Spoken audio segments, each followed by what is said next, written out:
Salut à tous, alors aujourd'hui je vous parle du couteau Soloniac Sika 130 de chez Decathlon. Allez, c'est parti. Alors ce couteau, d'abord on va commencer par le fourreau. Vous voyez, on a un fourreau avec un système de fixation ici sécurisé qu'on a peut-être moins sur le Sika 100. Vous voyez, celui-là il est quand même bien sécurisé. Un fourreau en nylon qui ne nécessite pas de maintenance particulière, avec un système d'attache ici pour la ceinture ou un passant molle qui est vraiment bien conçu. Vous voyez, en plus on peut le sécuriser en le passant là-dessous. Voilà. Et ici donc le couteau Sika 130 Soloniac. Alors c'est un couteau qui est vraiment intéressant. D'abord, il coûte pas très cher, vous voyez, c'est un couteau qui vaut 20 €.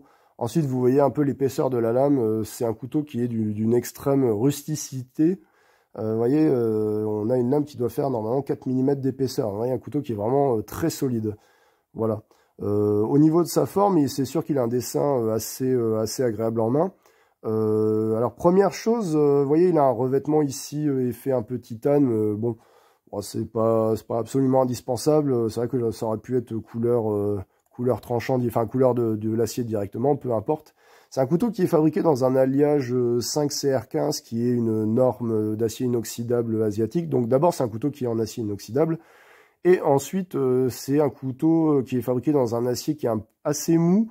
Alors c'est vrai que le tranchant va s'émousser assez facilement, mais par contre il va être très facile à aiguiser, ça c'est l'avantage. Et aussi le fait d'avoir un acier pas trop dur, ça évite à l'usage d'avoir de la casse. Parce que c'est vrai que quand on bourrine dessus, on peut casser ce type de couteau. Là, c'est vrai qu'il y a peu de risque de casse avec ce type d'acier. Donc c'est un très bon choix de compromis.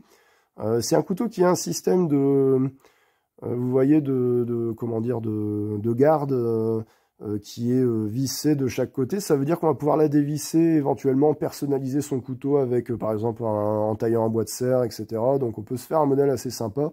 On voit aussi que c'est un modèle dont la lame, vous voyez, le châssis de la lame dépasse du manche. Pourquoi? C'est pour pouvoir taper dessus avec un outil, en fait, et sans abîmer les plaquettes du manche.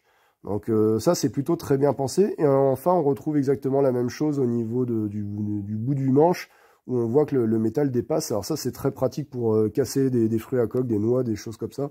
Bien pratique. On a un trou pour une dragonne qui n'est pas incluse, mais bon, vous voyez, c'est une simple ficelle, hein, ça prend 2 secondes à mettre.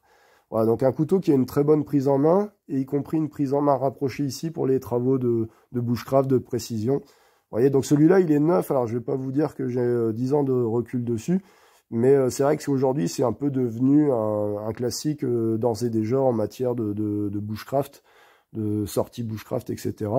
Voilà. Alors après, c'est vrai que vous avez beaucoup de gens aujourd'hui qui vous parlent notamment de la pratique du bâtonnage, hein, qui consiste à refendre des bûchettes en tapant dessus avec une autre bûchette.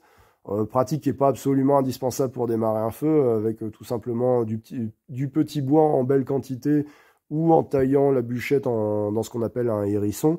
On arrive exactement au même résultat sans s'embarquer dans de la refente de bûchette. Mais bon, voilà, techniquement, il peut servir à ça, et il peut relever le défi de faire ça. Voilà. Et c'est vrai qu'en matière de tarification, à 20 €, il n'a pas de concurrence, tout simplement. Voilà.